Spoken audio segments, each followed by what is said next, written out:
I think back to those times because like, dude, my life's great right now, bro. I have like my daughter. I just got a new apartment. I'm hoping that I really can fight. That's like my real passion. I want to fight. I want to get out there. I had different identities. Like I'm a dad, I'm a coach, and things are coming together. So, continue to do my thing, keep working hard. Obviously, like my injury happened. I use it as my motivation. I don't want to let it get me too down. There's times where I sit back, cry a few tears, but my grandfather told me that like, it's okay to cry. It's okay to let it out. Let everything you want out, but don't lose yourself. And I really kept my grandpa's word. That's why I'm like, all right, I feel these feelings now, but don't let them overcome me, You got an apartment, bro. Your daughter's beautiful. Yeah, life's good. So, but hoping soon I can get out there and fight, man. I'm ready. If there's one person in this world that like made a big impact on me in just a small amount of time that I knew him, it was your grandpa. I can just understand like how much he really pushed you and motivated you because he did a lot for me in just that short time. For real, he left an impact. So he would say a lot of good things about you too. So like, I'm serious. Like, I'm thankful that you know him. That's What up, y'all? Welcome to the MAQ Attack podcast, where martial artists attack life, past, present, and future. We're just here just seeing, how martial arts connects with, what's going on in the world. And today I have my boy, Samuel. How you doing, brother? Good, brother. How are you, bro? Pretty good, man. So happy to be here. I'm glad it came through. I know we've known each other for almost, it's close to like 12 years, I think. For sure. Yeah, it was a long time. Like, we really never actually sat down and had our conversation. I know when we first met, we really didn't know much about each other, but then I just kind of found out that you were like doing the MMA stuff and kind of getting into that world. So that was like, that's kind of dope. Someone kind of starting this stuff. And you actually had some pro fights, right? Yeah. So what promotion did you get a chance to fight with? So I fought for Bellator, a few other like pro promotions, but I started amateur for a while. I did some like smoker fights. I did that for maybe I don't even know, 3 or 4 years. And eventually went pro, but the main one was Bellator. Okay, that's what's up. SAP, especially being from San Jose, I'm happy I did that. Because I had a homie that was able to get into Bellator for a little bit, so it's kind of cool, especially because they do have like a lot of like local people that do fight for it. For it to be a pro promotion is pretty dope. Yeah. So big ups to you for being able to do that. Thank you, brother. Thank you, man. I always went the route of just teaching classes for kids and stuff like that. I really never went farther because right out of high school I got injured bad. Yeah. So I really couldn't do a whole lot of stuff. So I had aspirations of either doing Taekwondo Olympic going the Olympic route, or even try to fight like MMA style. But when my passion was here on the mat, I was like, I'm not gonna go out there and injure myself more and not even be able to walk. Yeah. But what made you even get into it? Because were you doing it as a young person, or did you kind of get into it as an adult? I feel like as a kid, I was kind of crazy, always getting into fights here and there. But my grandpa was a Golden Glove boxer, my pa. Man. But shout out to Pastor Ray, man. I love that, man. Yeah. But he was a Golden Gloves boxer, and growing up, he kind of taught me some boxing. It was never really in a full detail. We weren't training boxing like that, but he was always teaching me, keep your hands up, do this, tuck your chin. I'm crazy guy. So my grandpa and then my dad fought a little bit MMA. He never went pro, nothing like that, but I remember watching him train and stuff. So. And then just kind of stuck to it and just joined myself. So that's what's up, man. Yeah, man. Yeah, speaking of your grandpa, man, because I met him because my ex was connected to the church that your grandpa was a pastor of. Yeah. And right away, my father-in-law was like, oh yeah, Max, a martial artist, he's a black belt Taekwondo, and your grandpa did Taekwondo too. So that's what I love about the martial art community. Once you guys find out that you guys train, no matter what it is, it could be the same style, different style. There's just this instant bond you kind of have because you train, whether you train real hard for competitions, just being on the mat in general. You know what it's like to be in there. And it's a whole different vibe. So you kind of feel like this kinship to somebody. That's why I just feel like getting into something in general, but martial arts especially, you're not just learning something, you're learning something for a potential survival situation. Yeah. And no matter what you're doing, it just kind of gives you this sense of fellowship or brotherhood too. So it's always been a pretty dope experience for me in that sense. And just talking with your grandpa a lot, we'd always just talk about just, training back in the day versus now and just how things are different, what, this and that. Or even some the old well-known names from back in the day. It was always a great one. I bonded with him greatly over all that kind of stuff, which is cool. Plus, we're both Raider fans, so we have another thing in common. Now, my grandpa always instilled it on me, the way I train is not just nonchalant. You got to train hard, this, that. So it was good to have that in my ear, especially coming up amateur, all that. He never did really MMA and nothing like that, but he did a whole bunch of other stuff, and so that kind of motivated me. Heck yeah. Now, what would be your style of martial art? What would you consider yourself? I would say I don't know. I like doing jiu-jitsu, but I like striking as well. So a little bit of everything, I guess. I don't know. Now, did you start off more striking, then got into jiu-jitsu? Because I know you. I've seen you being trained your jiu-jitsu. Did a little bit of striking. Never was really like I said. My grandpa was kind of just showing me, keep your hands up, do that. Okay. But then I eventually got into jiu-jitsu when I was 12, with my coach now, Coach Eric. Okay. Eric Benequisto at Claudio's. Started with him, and I was a white belt for a long time. Got my ass whooped. I remember I was like 12 years old and like there was no kids class at the time. So it was all adults. So I was in there with like older dudes, bro. How old were you? But I was like 12 or so, 12, 13. Oh, damn. Yeah. Okay. And like I would keep going because like I would get in trouble at school. So mom's like, you're going to jiu-jitsu. And my coach Eric he would pick me up from my house and like kind of lecture me. Cause I was a good kid, but I was kind of a bad kid too. But I started mostly in jiu-jitsu, and jiu-jitsu was like my first love. And then I did that for a long time. I stopped because I played high school football and like a little bit at Dianza, and kind of going back and forth between the two. And then I just went back to striking, and yeah, kind of all put it together. But I would say like jiu-jitsu is like my main love, but man, I love striking. I love boxing. I love kickboxing. I love getting in there and throwing down. The thing was striking because like in Taekwondo we're strikers, so like we mainly kick, or that's our competition style. Thankfully, my instructor, my master, he was very adamant about being well-rounded because I visited or talked with a lot of different Taekwondo schools in the area, even just around the world or the country when we do different seminars, different places. Yeah. And a lot of them stick just to either the sport of Taekwondo or the art of Taekwondo. A lot of them aren't really like venturing out to be like, hey, now we're on boxing schedule, we're on grappling, like we're learning all these things. They really just stick to the art, which is cool. I think it's great for that way for like just the experience, the fun, the art of everything. But I was instilled at a young age. There has to be a well-roundedness. You have to, you're never gonna beat a jiu-jitsu black belt. Yeah. But you can find yourself in a position where you can have some type of power and then find a way out. You gotta know a little bit. You're not gonna beat them in a grappling game, but if you can get yourself in a position, you could go more the self-defense route. Like they tell us, look cool. It's gonna earn you respect. Yeah. People are like, oh, they got their hands here, but as soon as you have an opportunity, you take a knee out, you take a groin out, you poke that eye, and you run. Like it's more about earning the respect first and then just ending as fast as you can. That's the self-defense route. There are a lot of people want to have that. No, I want to be a fighter. I want to do this. I'm like, I tell my students every day, being a good fighter is the best thing because then people are going to be like, oh, here. But as soon as you have that opportunity, take them out and go. Yeah, yeah. That's why, like, have you ever trained Krav Maga? I've never trained it, but I know a lot about it. Yeah. So like, I think it's pretty badass. I think it's dope as badass. fuck. But when I first got like introduced to it, it was a lot of like the weird kid in school type of people were like taking it. So the people that were kind of instructing me were like really like, it just seemed like outlandish and kind of like weak. I went to Vegas and I met these like legit Krav Maga military like instructors, and I took classes with them. I was like, this is brutal. This is like, no, you destroy you destroy them. And like the way that they broke it down to me was like, oh, this is dope. And I like that. It was like, this is real street fight type of, or, real combat survival shit, which is pretty cool. I like when I really got exposed to like a real like practitioner, I really just had a better respect for it. And I was like, damn, like, you get into the street fight with somebody that does something like that, like you could do all that cool fancy stuff for the cage or the sport or something, but they're just gonna poke your eyes out. They're gonna ruin the rest of your life. They're gonna poke your eyes out, destroy your ankle. Whatever they can do is you done. Yeah, hell yeah. Nah, oh my god. But for real, like it was like the guys that wear like the Neo glasses and the jorts, they're the ones that are always like in the area that I knew like was teaching that shit. So it just seemed hella weird and dorky to me at first. Man. But kind of going back to your career. So what was your record once you finally hit pro? Fuck. Well, I went pro and I lost 3 fights in a row. Hey, don't say it like that because I never went pro. I know a lot of motherfuckers that talk about going pro. Yeah. Just the fact that you were able to get, that contract, get into there. Like it's dope. It was Bellator, which was a decent promotion for a while. So like be proud of that part. But it's hard. Yeah. Like I said, my homie did it. He went to Bellator. He won his first fight. It was cool. And then he lost his next 2. Yeah. And me growing up, he was a badass for real. Like he was really good. Like I went to a bunch of his fights and I really like backed him because he was just dope. But once he finally got to that pro level, it's like it was different. Yeah. You can't make certain mistakes. And I feel different though. Like I was like really young back then. I was like 22 when I started my pro career, and I like was in a rush to like become like, I want this now. Damn, how old are you? I'm 29 right now. Oh, okay. So I didn't really have time to like. I mean, I had time, but I was in a rush to like. I didn't have time to like learn like all the things so fast, like which I should have.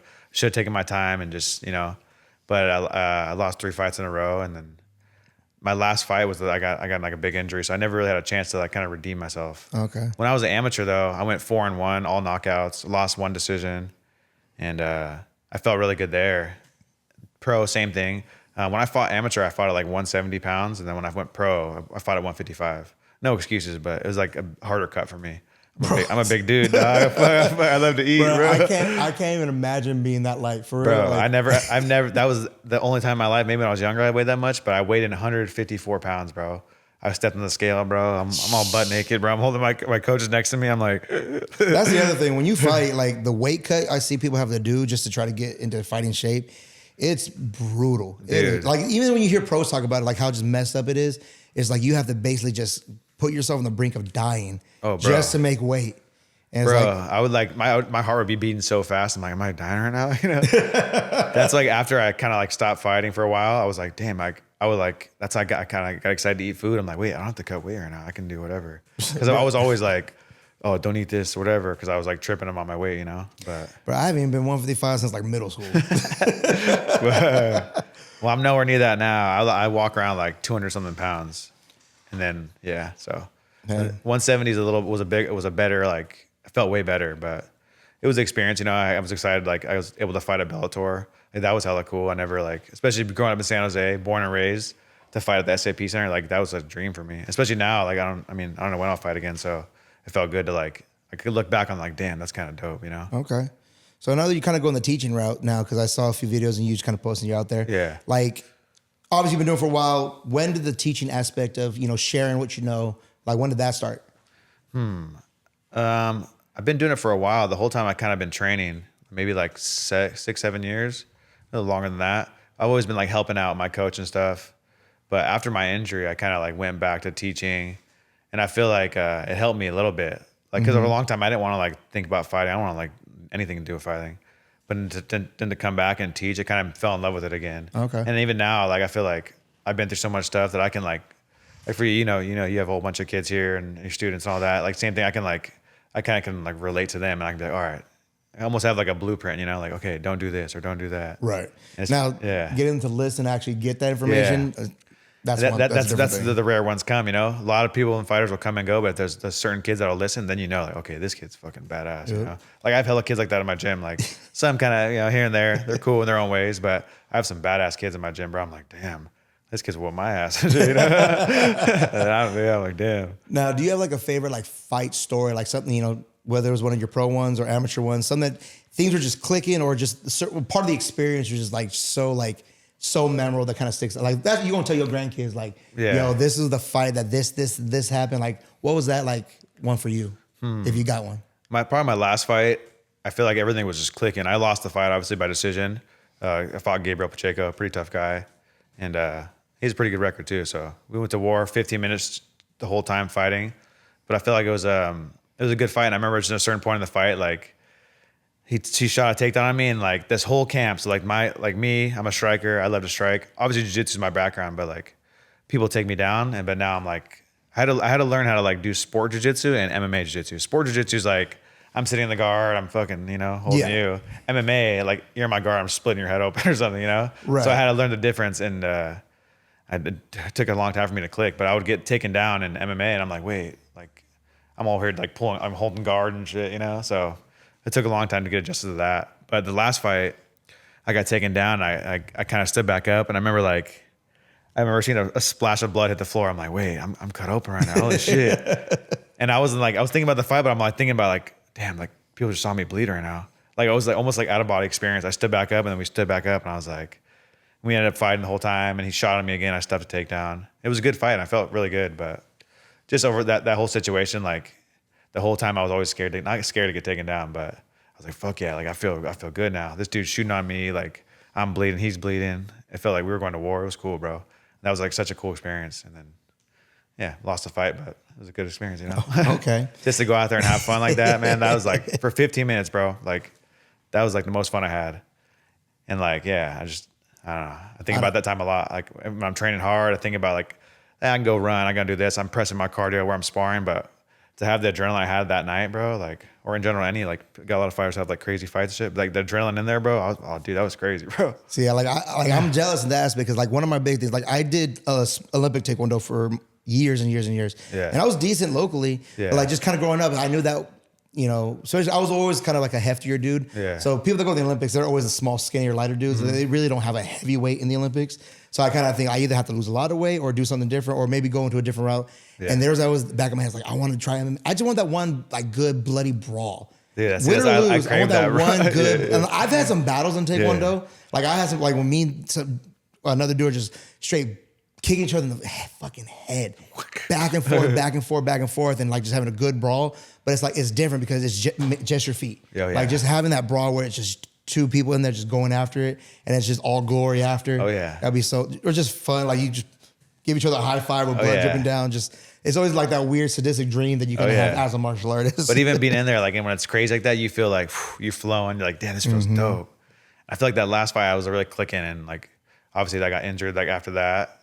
But even since then, like I'm such a different person since that night. I feel like even now I'm sparring with like some tough guys, and I feel like I really matured since like those times. So now, good. I know after your last fight, there something happened, and kind of derailed a lot of things. I don't know how personal you want to get with what happened. I'm open, bro. But so kind of like I kind of want to know your story because I saw the news headline. I know the people at church that our family were all connected. Yeah. But I never really got the story of like what happened that night, and then obviously. I also, with martial arts, I always look at it as a mental health thing because as a kid, I was put in for anger management issues, and it really helped big time. Yeah. And even now, like it kind of helps me with different parts of my mental health. That had to mess with you mentally.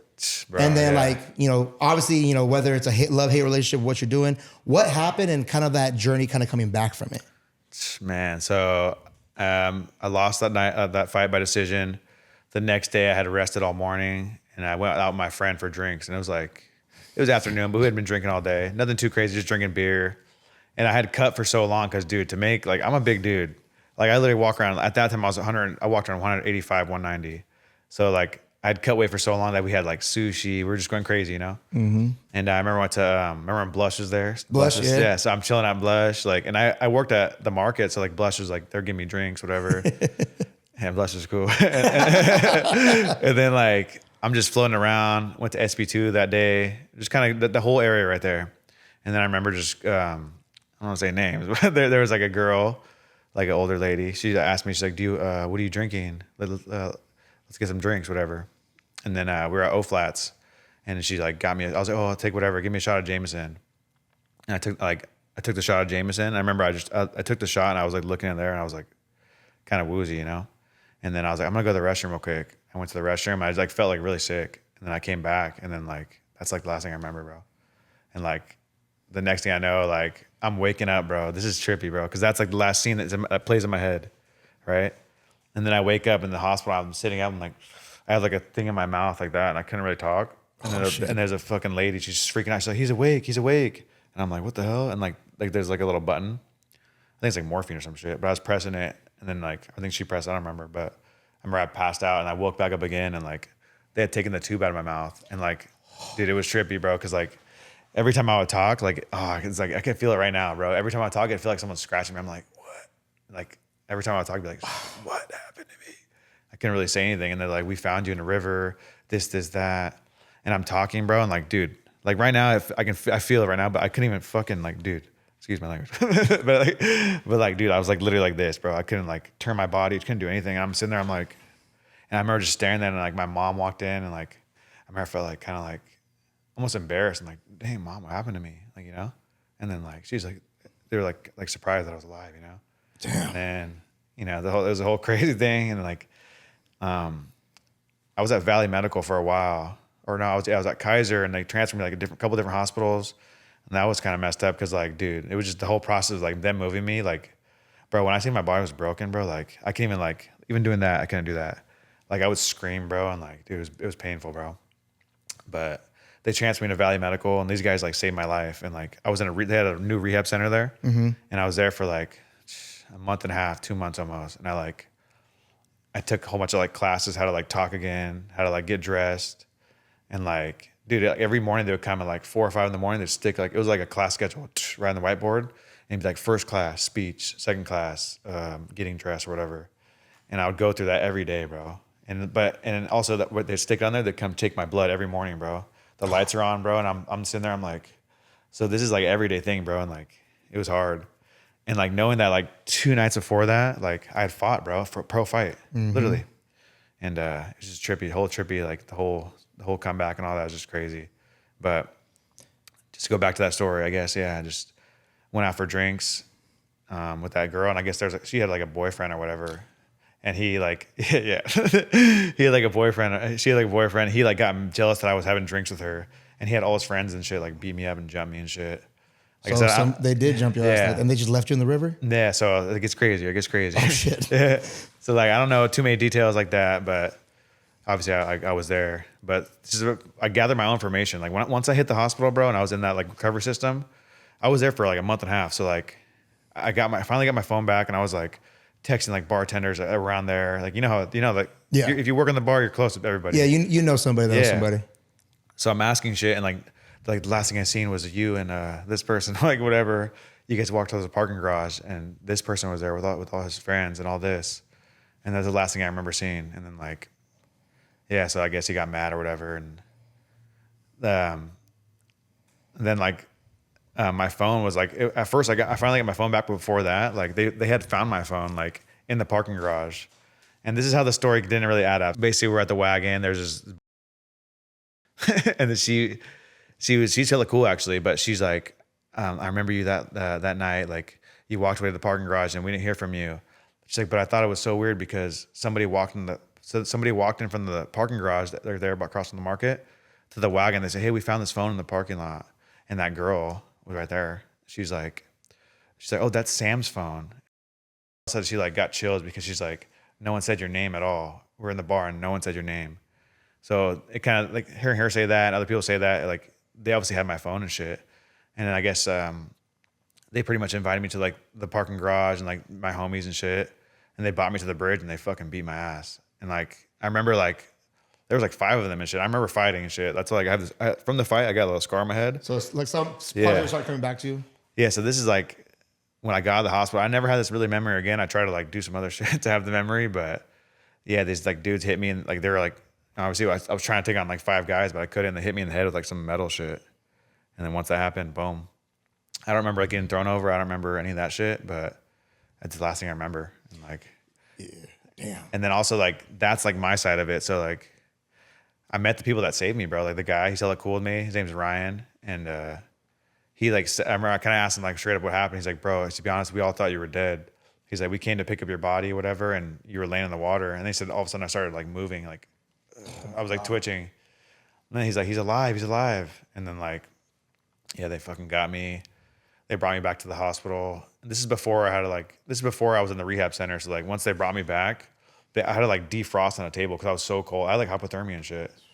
But like the fact that I fell 6 stories. I actually went back to the spot many times. I fell 6 stories, boom, I hit the water, but there was like half water and half like cement. So like there was just enough cement where I was laying like this. And there's water passing underneath me. And like for 10 hours, bro, I was in there for 10 hours. And no, I didn't die. I didn't like, you hear stories like people just fell forward and they drown or whatever. Yeah. Bro, I didn't drown or nothing, bro. That's why I like sometimes I really forget like all the shit I've been through, but I tell myself that I'm like, that's not human, bro. That's like God. Yeah, thank God. That's literally not like, just enough for you to like, be out of the water. Yeah. Like, damn.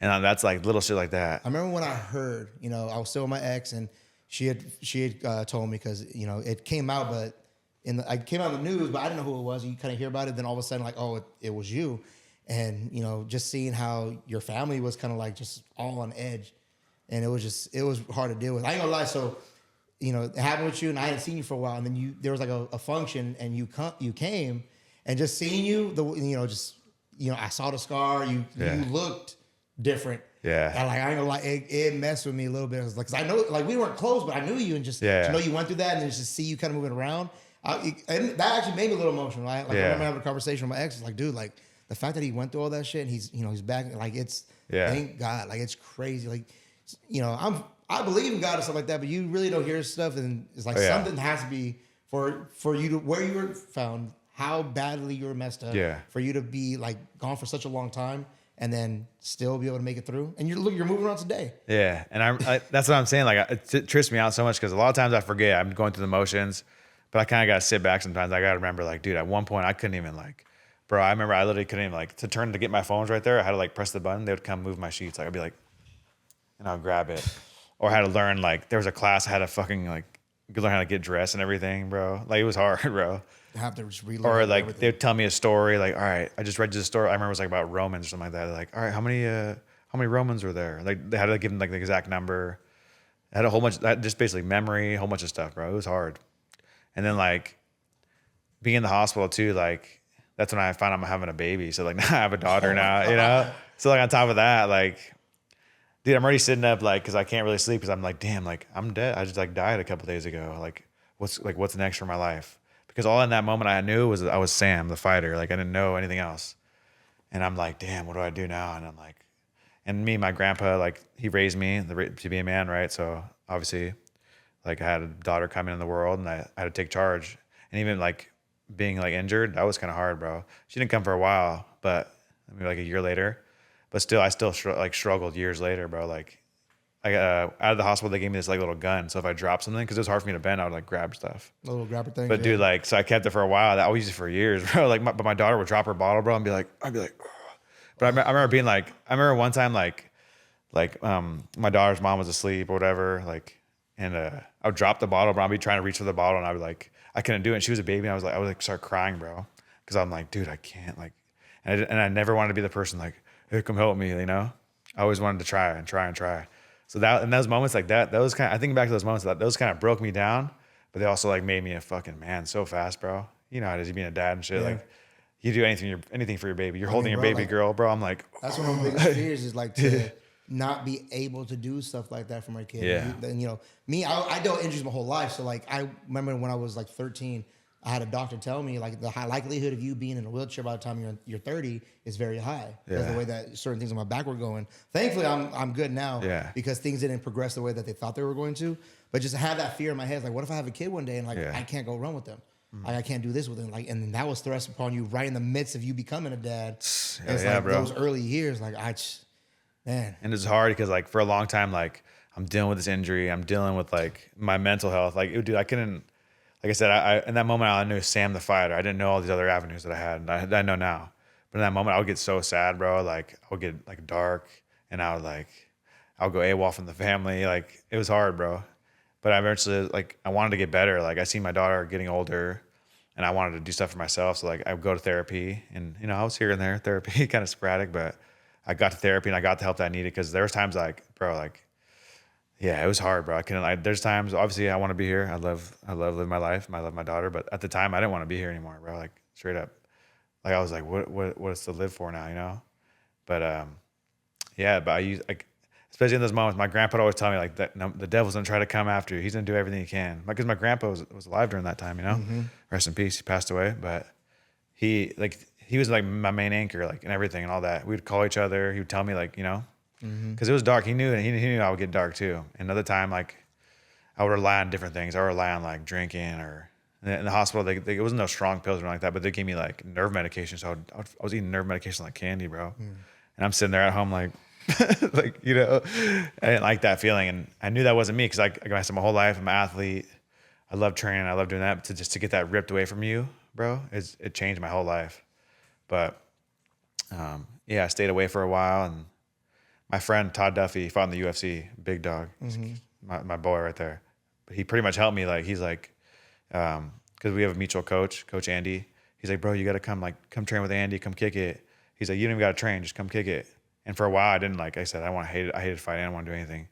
But I ended up going to Andy's. We're hanging out, and I was like, kind of got back to that feeling again. I'm all chubby and swollen. I'm like, you know, I'm like, cool, yeah. And eventually, yeah, like, so Todd, he really broke me out of my shell, bro, because I didn't want to do anything for a long time. And yeah, he helped me kind of get back to the groove of things, you know. Shout out Todd, man. For yeah, real. hell yeah, for sure, brother. No, for sure, man. Even if it was unintentional, like just the things, stuff like that, you know, you don't know what type of impact you have. Just reaching out to people, reaching out to friends, just hey, come do something with us. Yeah, like, get back in the swing of things. And like, for the like longest time, I'm over here like, you know, kind of like left that fighting life behind. So to have someone like come back, oh come kick it, it felt really good, you know, because like I said, in that moment I was lost, bro. My mental health, like it was horrible, bro. Bro, like, you know, I never had like a near death experience, but like I've had my days where I was in like some of the worst times of my life. Like, Yeah. because my situation with what I've been through, and that put me in a real dark place. Like there was days, like if it wasn't for my daughter, like I was in those same type of darkness days. Yeah. I went to my therapy. I was doing therapy before all that stuff happened. In 2020, my best friend passed away. Rest and in like, peace.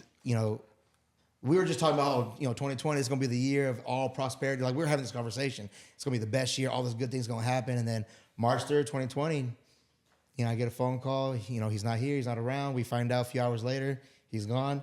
Completely changed who I was. Like it put me in the worst of places. I lost my friend group. Like the people I was cool with, like we don't hang out like or talk like we used to. We're all cool, but like there's a lot of people I lost contact with because of from that trickle down system. Me and my wife, we broke up, and I know that change in our life changed both of us as a person. Like it's a whole trickle down system. Oh, yeah. And it put me in a dark place. But one place that I've always been happy is when I'm here on this mat teaching my kids, or just doing something like that, like just kicking the bags, moving around. And if it wasn't for this, it would have. And my daughter, this is my daughter, because my daughter gives me something to live for, but teaching or being on the mat gives me an escape. Yeah. It gives me that escape that I'm looking for. That's not something like drinking or something like that. Oh, yeah. I get to be on the mat. I'm completely disconnected from the world, and nothing matters other than kicks and kids. Oh, yeah. I really like my students and just teaching them how to do what we do here. Really kind of, and then going to therapy. I do my therapies and stuff like that. But for that moment though, like you leave everything. I was like, I did some of my students the same thing. Like for that moment, you leave everything outside. You come train, whatever, and you leave. You could pick it back up, or you could leave it on the ground. Like you're going through a lot, leave it at the door. Come train, flow, have fun, and if you leave, you can pick it up, or you can just go. I remember, so I'm right here in this bathroom. I have a class that starts at 4:30. It's my 3 to 6 year olds. And normally it's like 2 or 3 of them. It's never that big of a group. And one day I'm in the bathroom just bawling my eyes out, thinking like, what's wrong? My life is this, and that. What's going on? Like, I can't do this. Why are my eyes? I hear somebody coming in. All of a sudden, it's the entire group of my little ones come in. All these little ass kids, Master Michael. And like they walk up and it's like completely like my shoulders are up here, and then we're just moving and grooving. Go here, run this way, and just. I was it was like just complete mood shift. That's why I'm very grateful for what I do here and just being able to share it too. That kind of provides a whole different thing. But just the frustration you get when you get to hit a bag and move around and you just disconnect completely and have like a really common goal with a group of people. Oh yeah, it's pretty dope. And that's when like I for a while I quit that, but then just starting to come back to that. I had that fire again. Todd kind of brought me on my shell. I started hitting mitts again with my coach. I started going for runs, and it was hard because, like, dude, I was like swollen, and I was like, because I ate so many pills and ate so much random shit that it was like coming back to that kind of like same professional lifestyle was really hard, bro. So I'd be like running, I'd run for like a minute straight, and be like, oh, like it was so hard. But eventually, I'll just do a little bit a day. Like, okay, I ran for 2 minutes yesterday. I'm gonna run for 3 today, or I did this many push-ups. I'll do this many, and I was like, eventually, it became like way easier for me. But just going back to like hitting the bag. Hitting mitts, it kind of brought that fire back to me, and I loved it. And like I've been sticking to it ever since, Hell yeah, man. Yeah. Well, I'm glad to see just to see you. Like I said, like I saw you when you were doing your fighter days. You're strong, but you're smaller. Yeah. And then like seeing how you look, a little bit after, which was heartbreaking. But just see you now, just the way you talk, the way that you move, just the life. When I just saw you out the other day, we were both at downtown together. It's like this guy's living life and like enjoying himself. And then I see you with your daughter. Yeah. Nothing makes me happier than seeing people that I'm cool with, being good dads at the same time. Thank you, brother. There's not you're a good dad too. I always see your videos, brother. Appreciate that, man. Like it's like you just try, just be there. Like that's really what it is. Like I know I didn't have the best dad situation, and then I had like best friends in high school or back in the day, and then they basically are deadbeat dads and stuff like that, and like I'm around their kids more than they are, and it's like. It sucks to see is all you had to do is just be there. Yeah. You didn't have to do everything. You don't have to buy them everything. Just be there. Just be there. Listen. Being there, playing, having a good time, just being around doesn't take all that effort. And you get so much reward for just being around your kid. You want to give them the world for sure, but it's like, and that's why like she's even started like doing her martial arts now too, and her kicking and stuff. And I try to push her. There'll be days she's on the mat and be like. She's kind of like veering off and like, hey, are you going to pay attention? Or, okay, good. Go over there. Get your iPad. Go over there. That's fine. Because I don't want to push her yet. Yeah. But there'll be days like now she does full class. She never like says, I don't want to do it today, Daddy. Once we line up, cool. She's here. Ready to rock. In the very beginning, she was like, okay, you veer off. You're not paying attention. Go ahead. Go over there. You're over there. That's fine. And then now she's like doing stuff. Yeah. What's the dopest thing is if she sees I'm in a bad mood, she starts being like, "Hey, daddy, aya," and starts throwing kicks and like She knows. She knows. Like that's the one thing. Like, You're like that, smile a little bit. Dude, that made me cry the first time I noticed it. It's like I was having a bad day and I was like this, and she's like, "Hey, dad," and I'm like, "Here, aya," and she like I was like, so I'll like tap my leg, have her kick me and stuff like that, and she's like, "Come on," and I'm like, "Dude." She like You're she hold sees up. she gets me and like she knows exactly what brings like, a smile on my face, which is dope. Especially having a daughter too, like gives you a little soft spot, you know? Like, yeah, dude.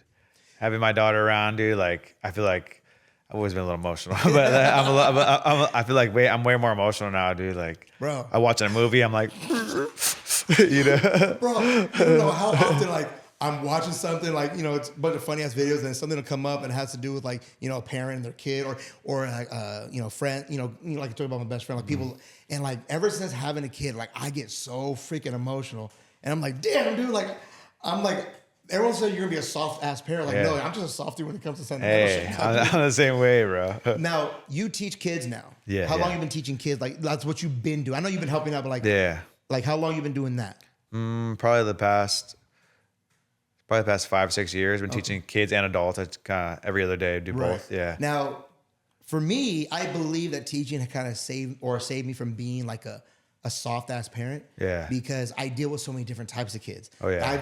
I've seen the parents bring their kids in when the parents are overly, you know, just overly pushy and like, you know, you got to do this. I've seen the parents that give their kids everything they want and never say no, and all the stuff in between. So I kind of have this like, I can't be that. I don't want my kid to resent me, but I'm definitely not gonna be this and have my kid be this wild child that you have to take them to somebody else for them to have some type of structure. Oh hell no. And it's like people sometimes still think I'm kind of like a little too strict with my daughter, but like no, like we talk, but it's giving me this like better sense of how I need to be a parent. So I'm not giving her too much and spoiling her, but I'm not also like just being a hard ass. She needs that like foundation too, the base, you know?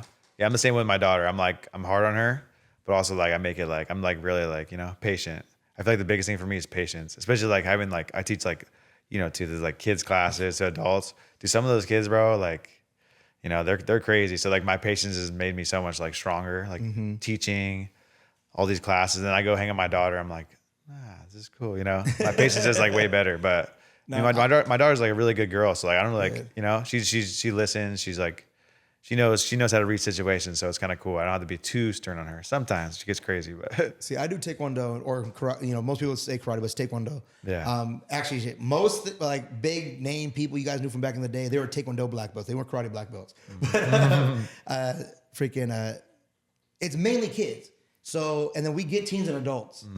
My least favorite was always teaching the teens and adults because when you get teens and adult range, most teenagers and adults aren't doing like karate, taekwondo, like that kind of stuff. Yeah. Unless they're just doing it more for like a activity, fitness type of thing. Yeah. So like it's hard to reprimand or to get on a teen and adult because they're already kind of at that point where they are who they are. They know their kids style, are different. You can kind of be a little more stricter here and, you know, oh, like don't talk about this way, but I'm not gonna sit here to a grown ass person and be like, you know, you listen to me because you're an adult. You know, I'm not gonna treat you like a kid. If you're not gonna listen, cool. Then you do what you're gonna do. I'm gonna take my money or I'm, you know, focus on do what you gotta do. But like with kids, there's a little more you can be more hands-on. You could be more like strict or stern or do more to kind of mold them when they're a little older. So that's why I've always had an issue with like teaching older people. Yeah. When you do more like jiu-jitsu or kickboxing, something that's more like aggressive, those adults want to be there. Yeah. So it's like there's an enthusiasm. I want to fight. I want to do this. So there's more of an enthusiasm. Yeah. When you get the ones that are like, this is more just a fitness exercise thing for me. It's like,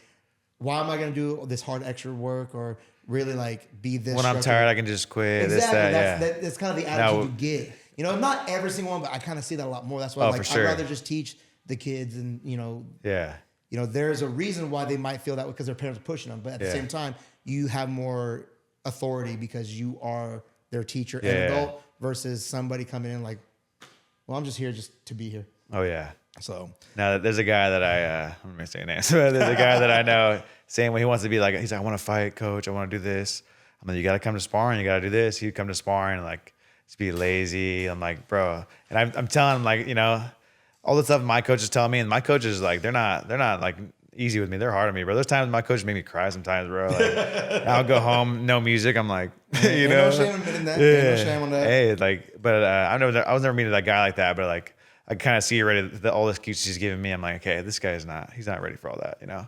So I enjoy, like, I know what you mean. Like, the younger guys a little better. You can mold them. They, you know. Yeah, there's always a lot of like talk, like I want to do this, but when it comes down to actually doing it, It's like, nah, you're not down, bro. I had a few students that would come in like they're, you know, teenage to a young adult, and they're like, oh, I want to do this, I want to do that. I'm here, and then we get in there and like they're just not putting it out there. They're not fighting hard, or when they get upset. I had one student, you know, I love him to death. I love him to death, but I had one student where there was a lot of this talk. There was a lot of like, oh, I'm tough, this and that, blah, blah, blah.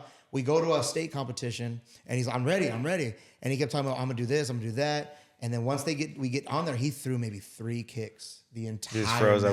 up like, And it was like, and I'm like, what are you doing? Like, I'm here, and then at some point, I'm just sitting there. yeah. Because like, dude, like you were literally hyping up this whole thing. It's like, that's like a lot of talk is horrible. When someone's saying, I'm gonna do this, I want to do that, or I can do this, I can beat you, I used to do this. It's like, you're the one that is like showing colors of like either insecurity or you're just trying to hype yourself up. Yeah. You don't believe the hype. Again, like, you know, no knock to anybody that, you know, I've taught and that, you know, I've gone through with this, but you know, you got to be careful with the words you say. Like I always say I want to do certain things, but I'm not saying like I am this, I am that, because you know, if I was, I would have, right? But at the same time, it's like gotta be humble. You gotta be humble, and you gotta put that work in to back up what you're gonna say. For sure. That's why whenever things pop off, like I'm very vocal. I'll stand up for my ground. But when things start getting to that point where people are like talking smack, you're gonna see me like this. I'm just, all right. I'm not gonna say, or if like, you know, we work security. We work security downtown. Like there's a lot of people that'll threaten me. I get my life threatened, you know, a few times a month, and like a lot of times. But once they start doing that stuff, they're like, "Oh, I'm gonna beat you up and do this." Have a good day, sir. Have a good day.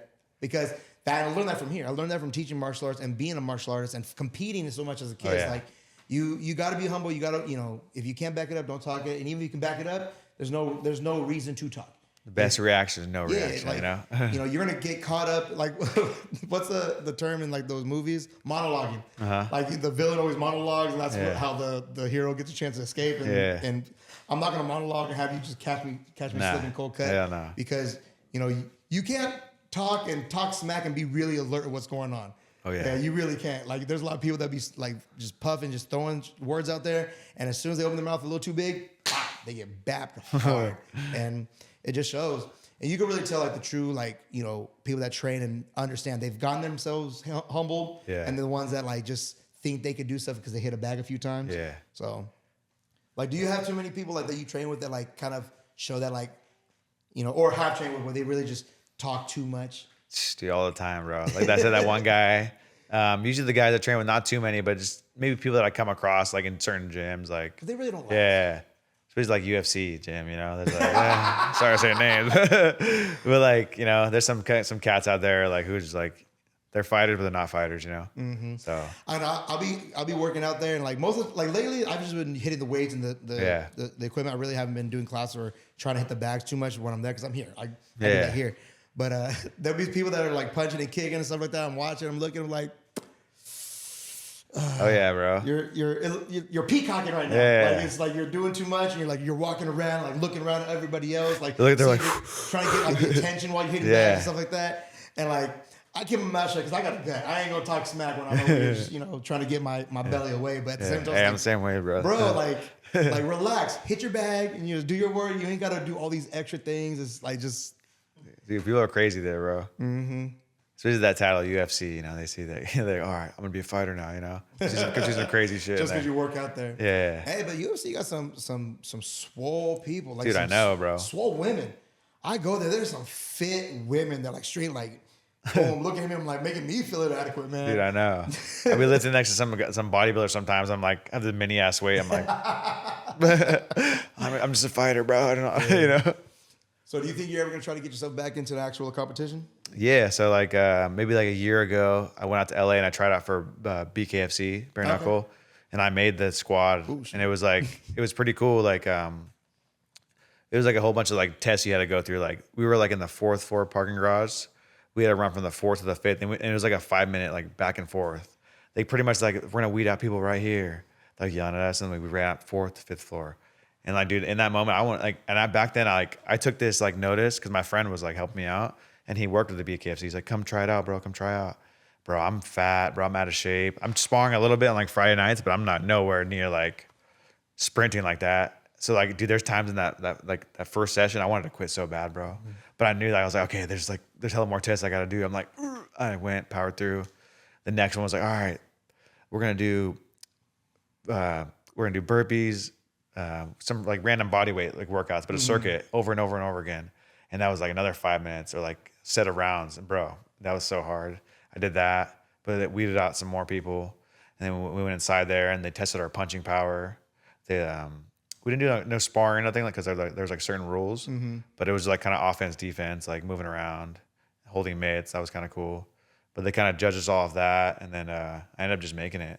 Like I was like number 2, 3, 4, and they would call certain numbers up, and then they're like, all right, there's 3 judges and stuff, and they'd be like, all right, it's gonna be a yes from me or a no from me. Think you dance? Yeah, literally like American Idol or something, you know, like that. And they like, yeah, so they accepted me, and for a while I didn't get no call or nothing like that, and then last year, like July, I got a call, and I was getting ready to fight.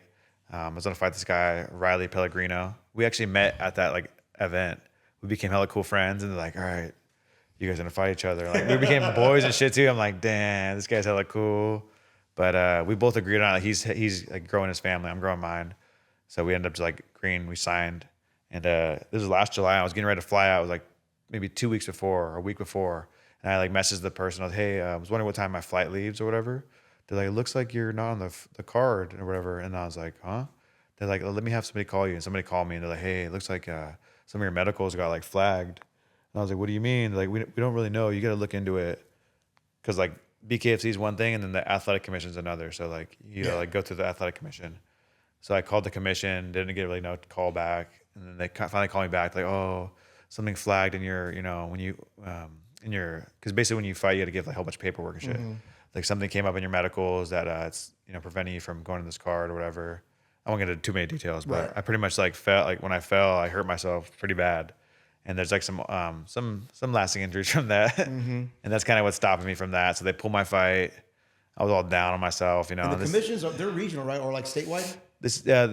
Yeah. So this is for California Athletic Commission. Right. So a little more strict. The 2 most strict ones are California and New York. So like. That's why most UFC fights are in Vegas. Yeah, that's what I was saying. So like a little more relaxed. Yeah. So I ended up getting like, they denied me. And it's been a whole process since last year. And I recently like went to like this court thing and same thing. It's like for the athletic commission. And still having trouble getting cleared here in California. Like I said, some medical stuff, but I'm healthy. I'm not going to die or nothing. But they just want to make sure like they don't want people to have a high risk of extra injury because something that they didn't look or oversee. Yeah, so the whole injury, like it's cool that I survived and all that. I'm happy. I have a beautiful life. But like the fact that like my passion's like taken away from me. Dude, I'm in the gym sparring. I'm rolling jiu-jitsu. I'm a brown belt. Like I get my ass whooped. but I take some beatings too. I give some beatings back. But like just the fact that, like it kind of makes you think back. Like once they denied me, bro, I'm like, dude, this is like not even. Blah that shit back up. Yeah, for everything, bro. I'm like, damn, it's like not even. This is not my doing, bro. Yeah. Like, you know. So I just wish that like, you know, I just wish they like would have like, you know, not taken my spine or something. They could have just beat me up, left me there. But now it's like, damn, like I got all that taken away from me. But at the same time, I kind of think back to like what got me there, because I thought like that before, like, oh, my life's over. But I was telling you before, like I had to figure out like there's different avenues. I'm not just Sam the fighter. I'm Sam the dad. I'm Sam the teacher. I'm Sam the coach. I'm Sam the friend, the son. And I had to learn all that. I had to do that again, because at the time I'm just thinking like, oh, I'm a fighter. I'm this, like the cool guy, you know? Yeah. Which is okay to think sometimes, right? But you also gotta remember, fighting is not everything. Like I love the fight, don't get me wrong. It's my life. But I love my daughter, and I love doing other things too. And that's something I've really clamped down on, like having fun. Like you saw me there at SB2, you know, I don't really go like that, but I went out having fun, you know. And I feel like my new life is amazing. You know, I'm back to like being an awesome dad, going out having fun. I do really want to fight again. I'm hoping like soon. Maybe not in California, to be honest, but hey, but I'm down. Anyone listening, I'm ready to fight whenever. Real He's shit. down to get down, y'all. I got my medicals all signed, cleared, so I'm ready to go. Hey, but that identity thing is real, because like, for real, like, you know, for the longest time, like I associated my identity with 2 people, and those 2 people in my life are gone. Yeah. Like for real, like there's to this day people don't think of me without thinking of my best friend Mo. Like for real, like I wear them on my chest every day. Rest in peace. And like there's some people like to this day they even tell me like they don't they have a hard time even like talking or reaching out to me because it makes them think of them. Yeah. And then I lost, my marriage went south, Yeah. and my whole identity was associated with those two people, so I kind of felt weird. Which kind of like working downtown and this kind of saved my life. But like that's when I started going by MAQ. Yeah. I don't go by my real name anymore. I go by MAQ, and I started doing that because somebody already had the same name that I did at SB2. Yeah. And since my studio's MAQ Pack Martial Arts, for me, like that's me. Like this is my pack of students. This is my family. I just kind of started. I'll go by that. And once I started doing that, and I started working at SB2 and like kind of going through like all the ups and downs of what I was dealing with, and then the people I worked with, my security guard friends, were another escape because they accepted, they brought me in as family, like real good, and always had my back. So I had my students here, I had my security, and the kind of tribe that nightlife brought. Yeah. And just who was I with all these people? And I was like, I became MAQ because MAQ is back to the childhood like love, what I love to do. And a lot of things that like I just love to do in general kind of came back to me. Kind of like passion and burn. It kind of got stripped. Like I'm a martial artist. I'm a dancer. I come from a family of people that love to sing. Yeah. And those are things I kind of weren't really doing that much within my marriage and within my like losing of my best friend. So it's like once I kind of started being MAQ again, and those things started coming back in my life big time, I became so much happier, so much better. So like having that, who are you? Who are you as a person? Who do you define yourself as? Sometimes it gets lost. Because we do associate ourselves with certain things when your life kind of falls into a certain area, and then shit just gets ripped from you. Like you said, like your passion of fighting. Yeah. Just certain things it gets ripped from you because certain stuff, and your whole mentality changes. Like it really messes. Once you kind of find yourself again through the things that you love, it's a beautiful thing because it reminds you of how to stay grounded. That's why I'm so thankful for martial arts. I'm thankful for my mom for putting me into it. Yeah. I'm thankful for that movie, Only the Strong. That's what I want to do something, but they didn't have capoeira out here back then, so it was like whatever was around. No, I'm thankful like I was able to like stick to fighting all that because my grandpa introduced me a long time ago, but ever since then, like my brothers are different. They have their passion. We all love fighting, but I really like became attached to fighting, dude. Like I'm like, wow. Or like just like, I'm like, dude, this is dope, So I'm thankful. And it's like an everyday thing. It's not like I'm back. Every day it's a fight, dude. Like some days like I'm like, I gotta remember like, all right, you've been through a lot of stuff. And it's crazy because like certain people are like, they're finally at my gym, they're kind of figuring out like what happened to me. Cause I tell some people here and there, or it's on my social media and all that, but some people don't really know me like that. Like, Sam, is it true you fell off a bridge? And I'm like, yeah, it's true. But I'm also like, I don't mind telling it because it's like, look at me now, I'm one of the hardest workers in the gym. Maybe sometimes I get a little beat up and shit, but I'm busting my ass in the gym. Ask any of my coaches, I'm in there grinding hard as I can, flatlining myself. And it's like, because at one point I didn't have nothing, bro. Like I couldn't walk. Bro, you take a lot for granted, especially like all that, like you got to flatline something because you could have flatlined that one day. That's what I'm saying. No, literally. That's why I train so hard. People are like, Sam, you're crazy. I'm like, nah, it's like, I like, I didn't, I don't tell them this, but I'm like, in my head, I'm like, damn, you guys like, at one point I didn't have nothing, Like I remember like the first time I took steps, bro, like they were trying to get me to stand up and I never quit at anything, bro. And I was laying down, they're like, all right, let's try to get you to stand up. So I had to roll this way and I had to get to my elbow and then come up. I roll over, I get to my elbow, bro, and like I just start screaming because like I was on my fingers like this and I was floating like kind of off the chair like that. I was like, ugh. And I couldn't set my butt on the table because it hurt, or like the bed. And dude, I was like kind of screaming, I quit. I was like, come back tomorrow. Like I quit. And I remember like everyone left and I was in the room by myself and I was like, damn, like I never quit. Like 2 days ago I had a pro fight and I was fighting, going to war. I didn't quit, like, but I lost the fight. And I'm like, all right, tomorrow I'll try again. They come back again, the same thing. I rolled over, I hurt, and dude, it was hurting so bad. Bro, from like right here to here, bro, I'm just like burning sensation. And I'm like, I roll over and I stood back up and I got to both my feet and I was holding on to the side like this. Dude, my legs were like Bambi. I was like, but in that moment, I remember like my mom started crying and my dad was right there crying too. And like, I remember like, that made me like, that was strength right there, I'm sitting there, I'm like holding, I'm like, but I'm like, I'm back. Like I told myself, if I get to a point where I'm like, all right, if I can just kind of slug my way around, I'll be cool. And I got myself to that point. I was like, had a walker. I'd be like, like just cruising around. And eventually I became like better, bro. So yeah, it's just crazy how that whole, I think back to those times because like, dude, my life's great right now, bro. I have like my daughter. I just got a new apartment. Oh yeah, I saw that. Yeah. Congratulations. Thank you. Yeah, I got a new apartment. It's hard out here, man. I'm struggling to get back on my feet in that aspect. So It's been a congrats. struggle for me, bro. And it's all I've been praying for, you know? I've always been praying for other things too. Like, I'm hoping that I really can fight. That's like my real passion. I want to fight. I want to get out there.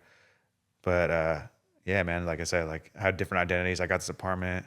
I'm a dad. I'm a coach, and things are coming together. So I'm just gonna, continue to do my thing, keep working hard. Obviously, like my injury happened and all that, and I'm like really sad about it. But I use it as my motivation. I don't want to let it get me too down. There's times where I sit back, cry a few tears, but my grandfather told me that, like, it's okay to cry. It's okay to let it out.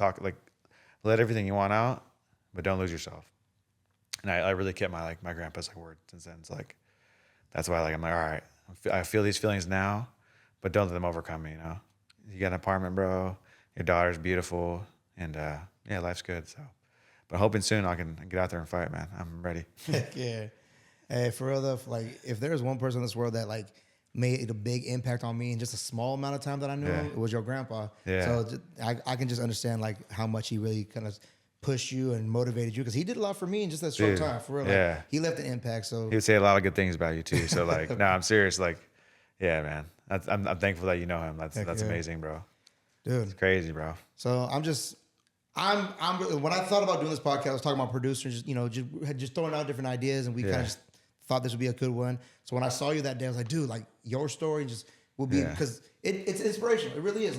Not saying this giant climactic thing, but it's inspirational that you're getting up every day. You were at such a broken part, and you're still pushing through no matter what. Yeah. And a lot of people don't, whether it's martial arts, whether it's football, whether you find something, a lot of people don't have something to cling on to. Yeah.